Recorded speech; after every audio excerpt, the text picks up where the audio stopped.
راز آرامش، راز خوشبختی، راز زندگی، هر چیزی که احتیاج داریم تو این دو بیته.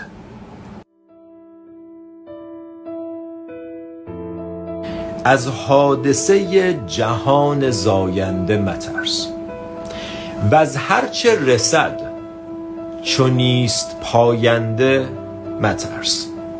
این یک دم عمر را غنیمت میدان، از رفته میندیش و زاینده مترس.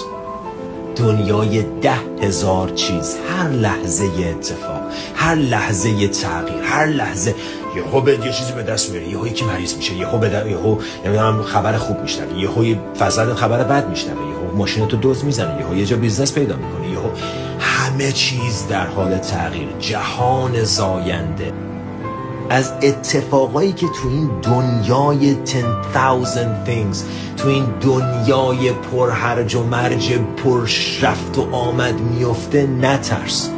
اینا حادثه دنیای جهان زاینده است، ازش نترس. آقا اصلا از این قشنگتر نمیشه گفت. بس هر چه رسد، خوبش بدش، از هر چه رسد چون نیست پاینده نیست. یه احساسیه میاد، تجربه میکنی، خوبش میره، بدش هم میره.